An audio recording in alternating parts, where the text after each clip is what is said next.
오늘은 지난 시간에 이어서요, 이제 주를 만나는 기회 두 번째 시간입니다. 우리가 지난주에요, 한 가지 역설을 배웠었어요. 그건 뭐냐면은, 죄 앞에서 내 마음이 찔린다는 거. 우리가 그렇게 표현하죠. 양심의 가책을 느낀다라고 표현하죠. 양심의 가책을 느끼는 거 뭐, 쉽게 말해서 우리가 알고 있는 죄, 도덕적인 죄들이 뭐가 있어요? 거짓말하는 거, 남을 속이는 거, 빼앗는 거, 남에게 해를 끼치는 거. 또 혹시 더 있을까요? 우리가 흔히 할 수 있는 죄의 영역들. 뭐 이런 것들이 있겠죠. 도덕적으로, 윤리적으로 우리가 알고 있는 것들. 그리고 또 이번에는 조금 애매한 영역으로 가볼게요. 뭐냐면은 이것도 도덕적으로, 윤리적으로 죄라고 말하긴 하는데, 근데 상황에 따라 다른 것들도 가끔 있어요. 경범죄라고 하죠. 예를 들어서 사람이 아무도 없는 곳에서 노선 방뇨하는 거, 아니면 새치기 하는 거, 줄을 대신 맡아주는 거, 아니면은 이제 주차하기가 어려운 그런 장소에서 주차 자리를 맡아놓는 거, 그리고 뭐 아니면은 또 이런 애매한 게 뭐가 있을까요? 무단횡단하는 거, 신호 위반하는 거, 과속하는 거. 이게 사실 원칙적으로 하면, 법으로 따지면 안 되는 거죠. 근데 아까 뭐라고 했어요? 애매하잖아요. 상황이라는 게 있고 유도리라는 게 있고, 그쵸?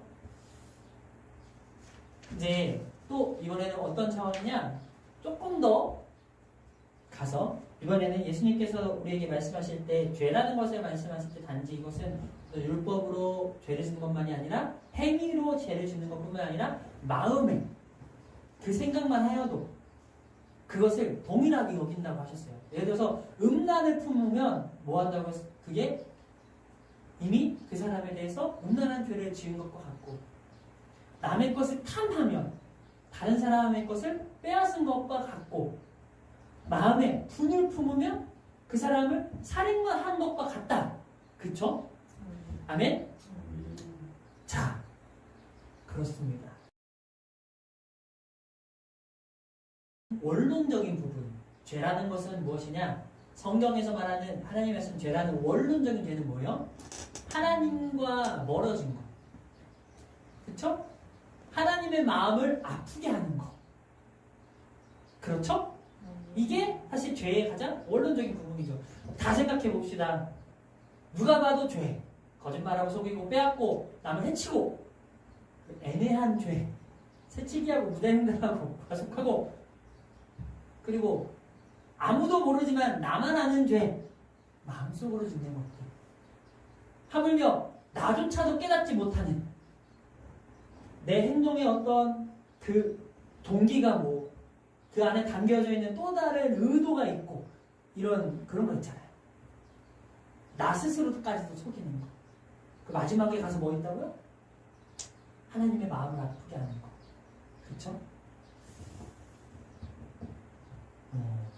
우리가요, 이 죄에 대한 개념을 알 뿐만 아니라 이제 그게 우리한테 적용이 돼야 된다면은, 이 하나하나의 척도를 가지고 나에게 적용했을 때 우리가 살아있다면, 그리고 이렇게 표현할게요. 사람이라면, 그리고 우리가 사람으로서 인간답다면, 우리 인간은 누구의 형상이에요?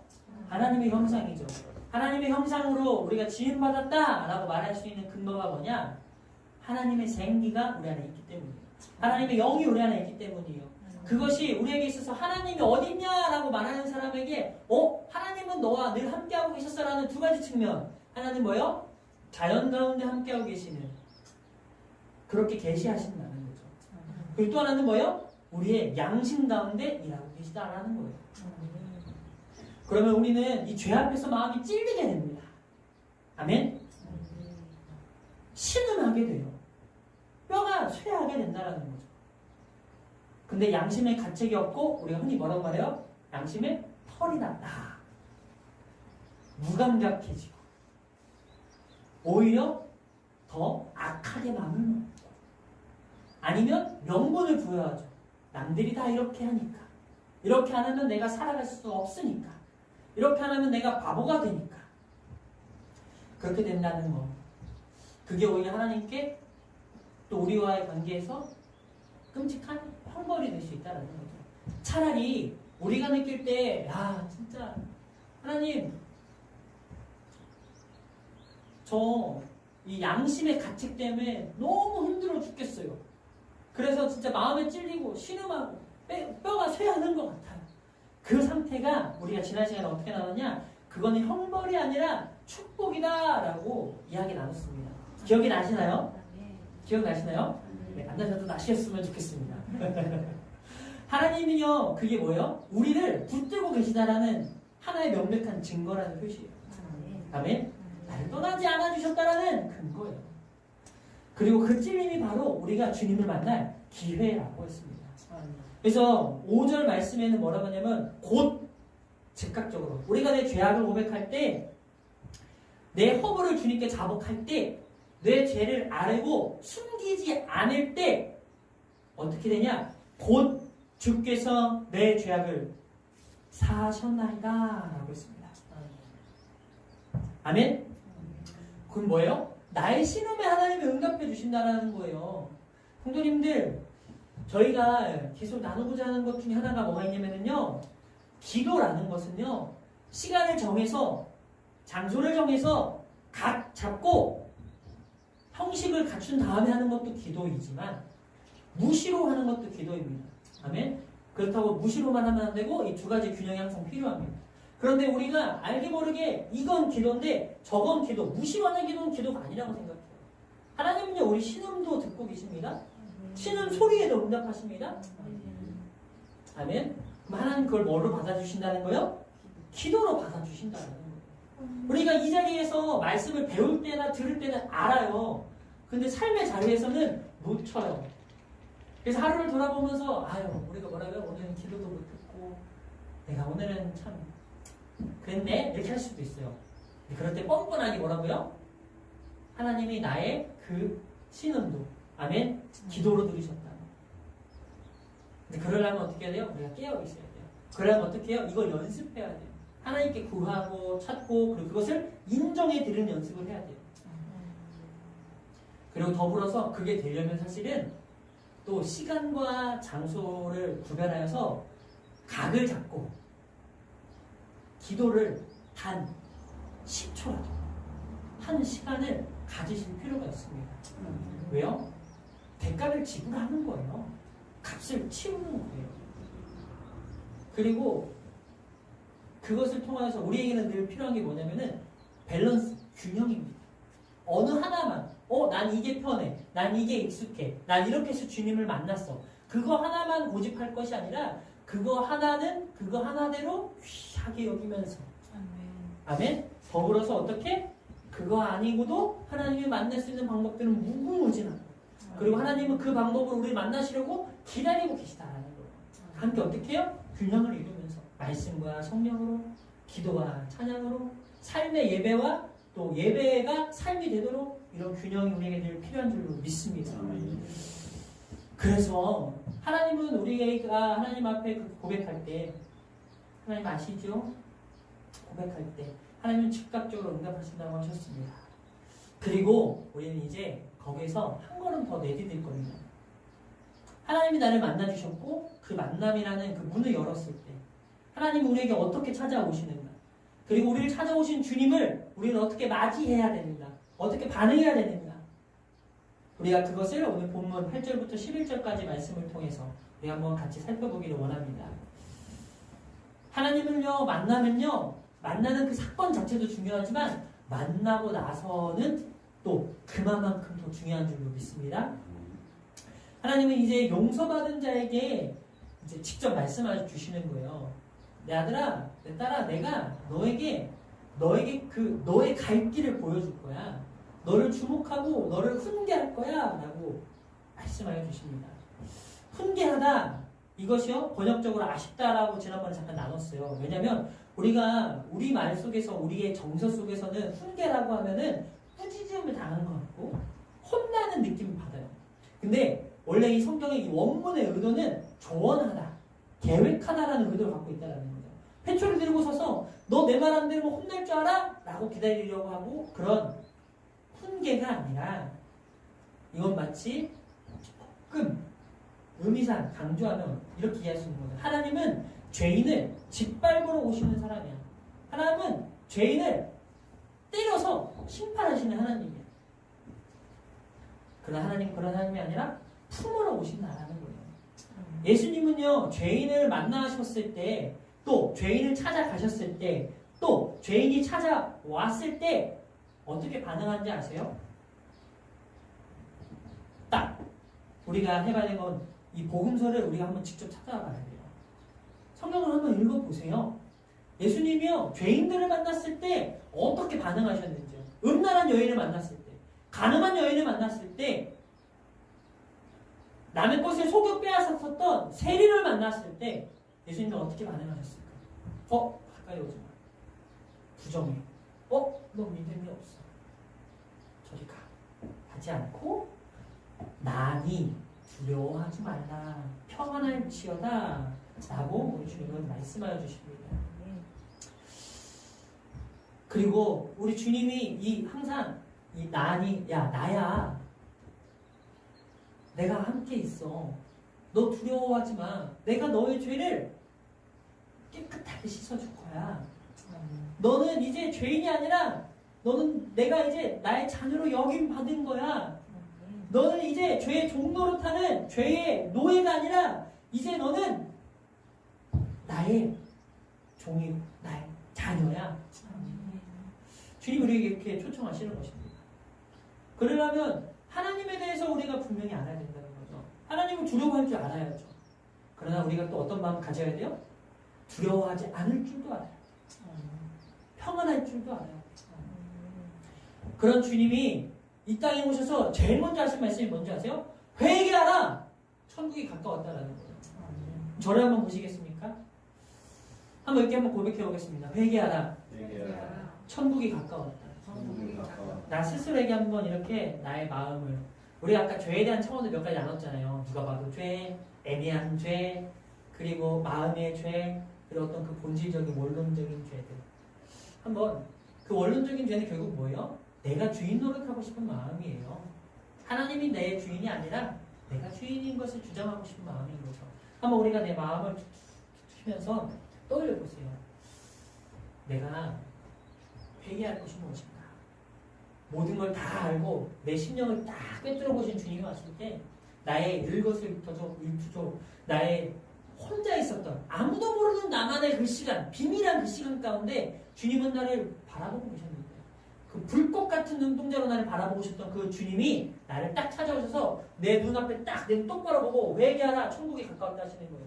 제가 잠깐만 해볼게요. 우리 한 번씩 눈 맞추면서 저도 부끄러워요. 회개하라, 천국이 가까워. 회개하라, 천국이 가까워. 우리 이동훈 집사님, 회개하라, 천국이 가까워. 회개하라, 천국이 가까워. 회개하라, 천국이 가까워. 저한테도 한번 말씀해 주세요, 다 같이. 시작. 회개하라, 천국이 가까웠다. 아멘. 이게요, 누가요 저한테 이렇게 말하면요, 뭐랄까, 오기를 갖지 않는 한 뭐 부끄러워서라기보다도요, 눈을 마주치기 쉽지 않아요. 피하고 싶어지고. 근데요, 예수님 우리에게 왔을 때 이게 정죄하려고, 너 죄졌지? 너 한번 이제 혼나보자. 자, 몇 대? 네가 말해.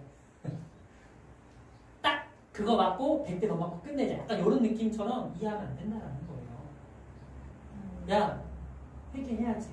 너 뭐 잘못했어. 엄격한 그 표정함으로 우리를 다가오신 주님이라도 그 가운데 뭘 느껴야 돼요?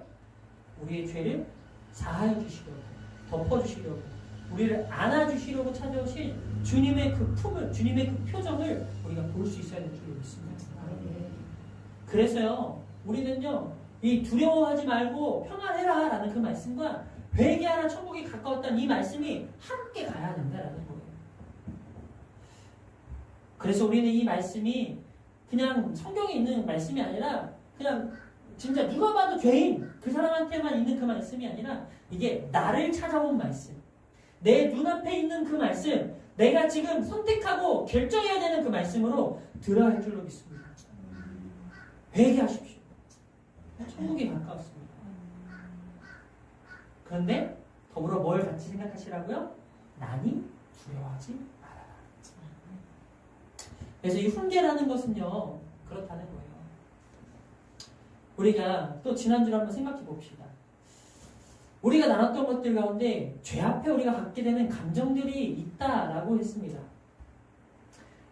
뭐예요? 죄책감이 있고요, 수치심이 있고요, 그리고 괜찮은 척 해야만 직성이 풀리는 우리의 그 성질머리가 있다고 했습니다. 근데 하나님이 이렇게 말씀하신다라는 거예요. 사랑하는 나의 자녀야, 너 괜찮니? 그때 우리가 대답해야 할 것은 뭐예요? 아, 그럼요, 주님. 저 괜찮아요. 보시면 아시잖아요. 저 잘 살고 있어요. 저요, 뭐, 부족한 거 많긴 한데, 근데도요, 저 이런 걸로 채우고 있고요. 저런 걸로 채우고 있고요. 또 그런 걸로도 채우고 있어요. 그래서 뭐, 하나님이 괜찮지 않냐고 물어보시면, 뭐, 그래도 괜찮은 것 같은데? 이게 아니라, 어떻게? 솔직하게.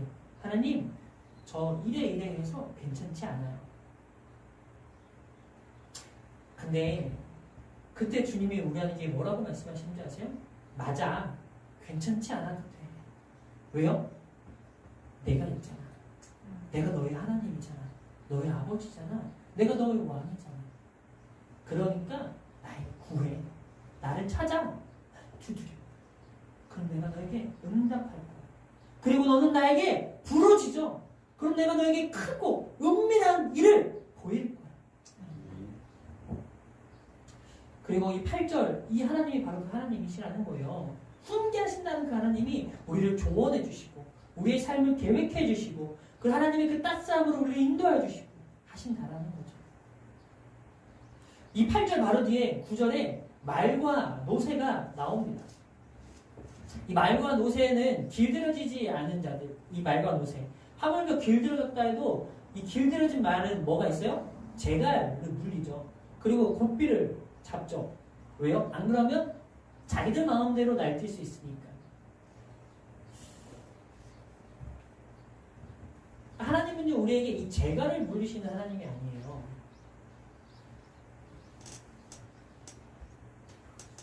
하나님은요, 하나님과 우리 사이에 그 눈빛 하나로 통할 수 있는 그 친밀한 관계로 우리를 초대하시는 줄로 믿습니다. 아멘. 그러나 이제 그건 있는 것 같아요. 이제 어린아이를 낳고 아이가 갓난아이부터 자라가는 과정 가운데 아이한테 이런 거 원리를 하나하나 알려주면 아이가 이해할 수 없잖아요. 그럼 처음에 어떻게 해요? 받아주죠. 근데 이 아이가 뭔가 인지하기 시작하면서부터 어떻게 해요? 엄마를 알아보면서 아빠를 알아보면서부터 뭘 알려줘요? 뭐가 위험하고 뭐가 나쁜 거고를 어떻게 알려줘요? 돼, 안 돼, 해, 하지 마로 알려주잖아요. 그쵸? 나이가 자라갈수록 이제 어떻게 해요? 조금씩 방법이 바뀌죠. 그러면서 어떻게 해요? 맡겨주죠. 그러니까 건강한 관계는 어떻게 돼요? 맡기다 보게 나중에 이제 그래, 네 맘대로 해라. 네가 뭐 항상 그런 식이지. 그렇게 되는 거는 건강한 관계가 아닙니다. 어떻게까지요? 맡겨놓는 거죠. 그래, 네 마음대로 해. 거기 뭐가 담겨있어요? 나는 너를 믿어. 실수해도 돼. 괜찮아. 내가 있잖아. 우리가 함께 하잖아. 우리 같이 해보자. 근데 너의 역할이 있고 내 역할이 있을 거야. 나는 나의 역할로 너를 도와줄게. 우리 함께 해보자. 이렇게 발전하는 거죠. 하나님과 우리의 사이에서도 그렇게 되는 거예요. 해? 안 돼. 처음에는 무조건적으로 이렇게 잘 된다. 간혹 간증 중에 그런 것들이 있잖아요. 처음 예수님 믿으면 응답이 그렇게 빠르다. 응답을 잘 받는다 이런 얘기도 있고, 그렇죠? 이제 일반화할 수 없지만 그런 경우가 있다는 거죠. 근데 그 상태로 하나님 그때는 응답을 해주셨는데 왜 이때는 응답 안 해주세요? 하나님 저 헌금했는데 저 기도했는데 왜 응답 안 해주세요? 라고 하나님한테 따져도 소용이 없다는 거죠. 왜요? 자라가지 못했다라는 거예요. 자라가야 될 줄로 믿습니다. 어디까지? 하나님 우리에게 맡겨주셨을 때 해봐! 라고 했을 때 우리가 그러면 알겠습니다. 해볼게요! 까지. 근데 어떻게? 그리고 그럼 내가 혼자 다 할게요가 아니라 우리가 그것을 가지고 다시 주님께 가지고 오는 거죠. 주님 도와주세요. 저 혼자 힘으로는 할 수 없습니다. 하나님 함께 하신다는 것을 믿습니다. 우리가 그 관계까지 가야 될 줄로 믿습니다. 근데 말과 노새는 제멋대로 날뛴다라는 거예요. 하나님은 8절에 분명 내가 나의 눈빛으로 너를 인도하겠다 하셨는데 그 눈빛을 외면하고 제멋대로 구는 사람이 되지 말라는 거죠. 우리가 나누고 있는 이 맥락 속에서 이것을 나눈다면 다음과 같이 이야기해 볼 수 있습니다. 뭐냐면 회개의 방법에 대해서 자꾸 방법과 조건을 따지는 사람들이 있습니다. 야, 이렇게 해야 돼. 이렇게 안 하면 안 돼. 저렇게 해야 돼. 그렇게 안 하면 그거 순종하는 게 아니야. 성경 어디에도요? 회개에 대한 조건을 행위로 두지 않으신다라는 거예요. 하나님께서는요, 우리에게 화해하는 방법을 알려주셨어요. 그건 뭐예요? 복음의 방식으로 화해해야 한다라는 거예요. 예수님은요, 우리가 먼저 주님께 사과해서 이 땅에 오신 게 아니에요. 우리가 아직 죄인 되었을 때 그리스도께서 우리를 위하여 죽으신 거죠. 사랑이 여기 있으니 그 사랑을 확증하신 게 뭐예요? 죄인된 우리를 먼저 사랑해 주셨다라는 거예요. 아버지께로 돌아온 탕자를 생각해 보십시오. 아버지가 아들을 용서하는데 무슨 조건이 있었습니까? 그냥 돌아온 아들을 안아주신 거죠. 근데 만약에 아들이 이렇게 고집을 부렸다면 어떨까요? 돌아를 가야 되는데 근데 내가 아빠한테 손에 끼친 게 이거고 그럼 이거를 배상해야 되니까 이거는 돈 이만큼 벌어야 되고 근데 내가 또 이런 또 음란한 짓들을 했으니까 그러면 이 음란한 짓을 안 하려고 내가 이렇게 했는데 나 아직도 좀 이게 있는데 이런 내가 돌아가면 안 되지. 이게 아니라 일단 돌아오라는 거예요. 아버지, 저요 아버지한테 진 그 빚 다 갚기 전까지는 저 집 못 들어갑니다. 저 그냥 노예로 삼아주세요. 그러면 아버지 들어와 임마 하는 거죠. 아버지 마음이 편하지 않아요. 그것이 바로 말과 노새라는 거예요. 재갈을 스스로 물고 버틴다라는 거예요. 하나님이 거저주시는 은혜를 끝끝내 거절하는 고집이 있다라는 거예요. 내가 나의 어떤 그 연약함, 죄성, 반복되고 습관적인 죄가 있습니까? 어떤 중독에 대한 부분. 그래서 양심의 가책을 찔리고 이거 그만해야 되는데 멈춰야 되는데 이거 하나님이 기뻐하지 않는데 이거 다른 사람들이 보면 내 명예가 바닥으로 떨어질 수도 있는데 혹시 그런 게 있습니까? 그 다른 사람의 시선을 의식해서가 아니라 그냥 정말 아까 처음에 드린 그 말씀 회개하라 천국이 가까웠다라는 그 말씀과 그리고 아직 죄인 되었을 때에 나를 찾아오셨다라는 그 말씀과 두려워하지 말라 청하나라는 그 말씀 그것을 통하여서 우리 주님 앞에 있는 모습 그대로 나아가시길 바랍니다. 근데 착각하시면 안 돼요. 그러면 이 마음을 그렇게 가지라는 거구나. 그럼 여전히 나는 그 죄를 계속 지어도 된다는 거구나. 큰일 날 소리예요. 멈추셔야 돼요. 용기를 내셔야 돼요. 회개는요 돌이키는 거예요. 더 이상 그 길로 가지 않는 거예요. 그 선택을 하지 않는 거예요. 더 이상 하나님의 마음을 아프게 하지 않고 더 이상 내 양심의 찔림을 찔리는 상태로 두지 않는 거예요. 기쁨으로 나아가셔야죠. 왜 내 뼈가 쇠장아지는 그 상태로 남아 계시려고 하십니다. 돌이킬 수 있기를 축복드립니다. 10절을 보니까요. 악인에 대해서 나옵니다. 악인에게는 많은 슬픔이 있으나 여호와를 신뢰하는 자에게는 인자하심이 두루우신대요. 자, 악인이 누구입니까? 악인은 어마무시한 죄를 지은 사람이기도 하지만 우리는 여기서 악인의 세 종류를 찾아봐야 돼요. 생각해봐야 돼요. 뭐냐면 첫 번째로 죄에 무감각해진 사람, 죄에 무감각해진 사람입니다. 우리 지난주 들었던 예화 기억하세요? 화재 경보기? 이거 귀찮다고 배터리 빼버리면 큰일 나잖아요. 우리에게 있어서 죄에 대해서 이 죄책감, 찔림, 신음도 없고 무감각해지는 것이 뭐다? 가장 끔찍한 형벌이라고 했어요. 그러니까 내가 악인이 된지도 모른 채 악인의 모습으로 살아가고 있다는 거예요. 근데 죄는요, 죄를 낳습니다. 탐심, 인정받고자 하는 어떤 자기의, 내가 주인 되려고 하는 거, 음란, 아주 가벼운 거짓말, 이런 것들이요, 나중에는요 다 연결돼요. 그래서 어떤 하나의 중독이 다른 중독으로 이어지기도 하는 거예요. 무감각해지지 않기를 축복드립니다. 또한 두 번째로 악인은 죄를 알면서도 하나님의 인자하심을 거절하는 사람들이 있습니다. 그러니까 마음에 찔림은 있지만 괜찮은 척하면서 버티는 사람들이에요. 다른 거에서 퉁치는 거죠. 나 그래도 헌금하니까. 나 그래도 예배하니까. 나 그래도 회개기도 했으니까. 그러니까 뭐예요? 죄는 끊어내기까지 해야 되는 거예요. 성도님들, 그러니까 하나님이 우리를 품으러 오시는데 뭐 하는 거예요? 하나님, 저는 아직 준비가 안 됐어요. 제가 한번 해볼게요. 하나님, 제가 할 수 있을 것 같아요. 저한테도 기회를 주세요. 저 일단 이거 끊어야죠. 이거 멈춰야죠. 근데 아직 전 준비가 안 된 거잖아요. 이런 제가 무슨 은혜예요. 이런 제가 무슨 믿음이에요. 하나님 뭐라고 하시냐고? 아니, 괜찮아. 그냥 나한테 내가 안아줄게. 그러니까 죄를 알면서도 그 하나님의 인자하심을 거절하는 사람도 하나님 앞에서는 악인으로 보일 수 있다라는 거예요. 그 세 번째로는 회개의 방법과 조건을 다는 율법적인 사람도 악인이라는 것입니다. 그러니까 하나님을 믿는다 하면서도 이렇게 해야지 용서받는다고 하고 자기 기준을 놓지 않고 그러면 내 마음에 뭐가 없는 줄 아세요? 결코 하나님의 평안이 찾아오지 않습니다. 늘 부족해요. 늘 자책해요. 늘 하나님은 나와 멀어요. 누군가의 하나님은 있는데 나의 하나님은 안 보여요. 뭐가 없는 거예요?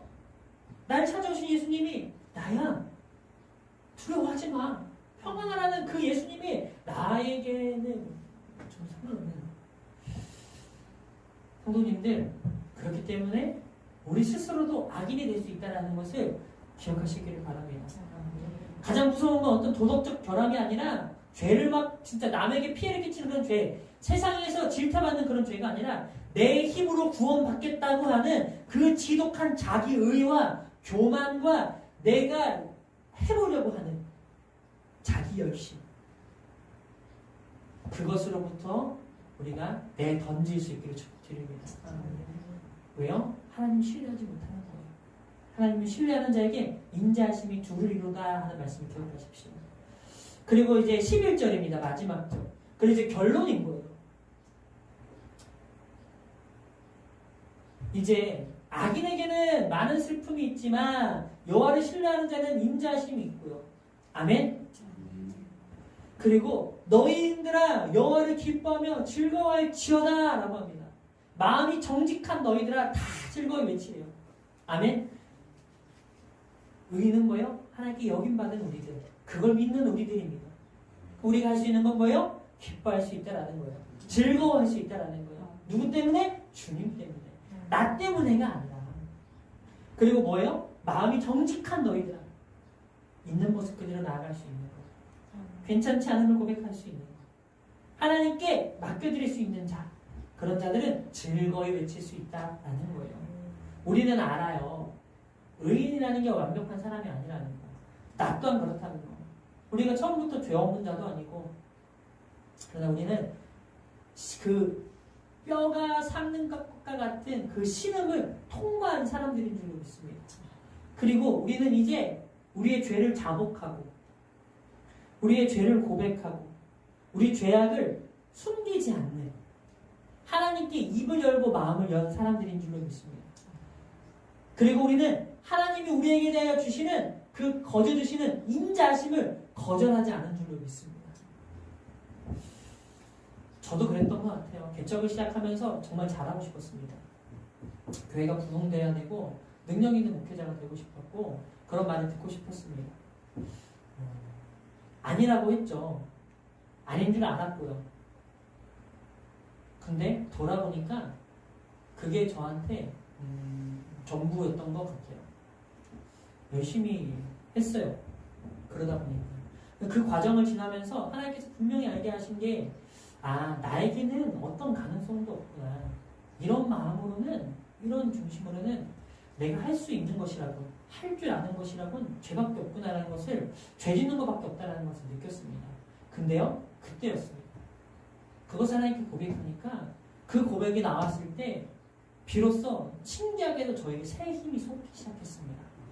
나는 할 수 없지만 주님이 하신다는 것이 비로소 믿어졌기 때문입니다. 이 고백이 전에 없었을까요? 있었거든요. 근데 저는 계속 이 안에서 쳇바퀴만 돌고 있는 거예요. 근데 제가 부족했던 거죠. 물론 누군가는 저와 같은 쳇바퀴를 돌다 할지라도 그 사람은 저보다 믿음이 좋고 또 그 사람들은 저보다 더 누군가들은 더 깨끗하기에 그 굴레가 더 온전한 그 바퀴를 돌릴 수 있을 것 같아요. 온전함으로 나아갈 수 있을 것 같아요. 근데 저를 포함한 많은 사람들은요, 그 율법의 쳇바퀴 안에서 벗어난다는 게 쉽지가 않습니다. 왜요? 은혜 받으면 또 율법으로 돌아가거든요. 했냐, 못했냐, 성과, 평가, 죄책감. 성도님들, 하나님께서 원하셨던 회개는 사람을 의지하는 것을 내려놓고 나 스스로를 의지하는 것을 내려놓는 그것이었습니다. 하나님 원하시는 건 내 아들아 내 딸아 너는 이제 나만 의지해라 라고 하신다는 거죠. 그래서요 그 고백 가운데 제 마음에 평안히 하면서 소망이 생기면서 여전히 죄 안에 눌리는 마음, 죄책의 마음, 그 마음이 있지만 동시에 그 할 수 있다는 그 마음이 전과는 다른 거예요. 조급함이 없어지기 시작하는 거예요. 하나님을 믿어드리는 그 마음이 제 안에 부어지기 시작하는 거예요. 그러면서 내주교회 오늘도 미래의 어떤 계획도 우리 주님께서는 완벽한 계획이 있다는 것을 믿고 나는 주님만 붙들어야겠다라는 마음을 갖게 됐습니다. 그래서 그 믿음으로 올 2026년을 시작하게 되었고 지금 그 걸음 가운데 하나님을 따라서 하나님을 붙들고 나아가는 과정 가운데 있습니다. 제가 하나님한테 고백했던 그 고백, 하나님 저는 할 줄 아는 게 죄밖에 없는, 죄 짓는 것밖에 없어요. 하나님 저는 어떤 가능성도 없어라고 했던 그때가 제가 의인이 된 건가요? 그 고백을 했다고? 아니죠. 저는 그날 하나님 앞에 여김받는 자라는 걸 깨달은 거예요. 조건이 아니구나. 자격이 아니구나. 달라진 것은 제가 아니라 그냥 그 모습 그대로 주님을 만났다라는 거예요. 제가 그동안에 닫고 있었던 그 문을 여니까 하나님 이미 거기 계신 것을 제가 알게 됐다라는 거예요. 성도님들, 우리가 회개하는 이유가 뭡니까? 용서받기 위해서만은 아닙니다. 그것은 하나님을 더 알기 위해서인 줄로 믿습니다. 우리가 회개하는 이유는 하나님과 더 가까워지기 위해서입니다. 그래서 회개는 우리의 삶의 관심, 그 방향을 예수님께로 돌이키게 하는 장치예요.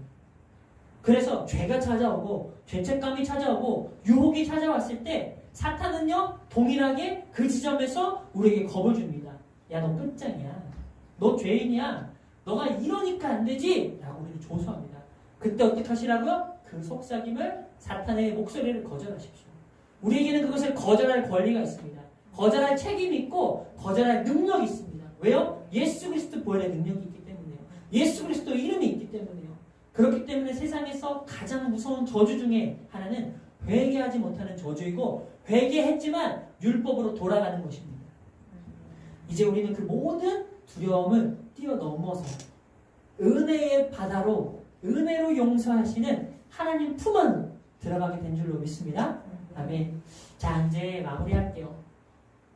그래서 이제 우리는 정말 우리에게 열려 계신 하나님께 나아가시길 바랍니다. 그 신음에서 죄에 눌렸던 신음하는 자에서 기쁨으로 바뀌고 나를 하나님이 누르시는 것 같은 하나님이 이제는 나를 숨겨주시는 은신처럼 내가 죄인이라고 여겼지만 이제 나를 의인으로 받아주시는 그 하나님을 만나시는 오늘 이 시간 되시길 바랍니다. 그리고 그 죄와 피되기까지 싸우고 승리함으로 주 앞에 다시 돌아오게 되시는 우리 성도님들 되시길 축복드립니다. 아멘.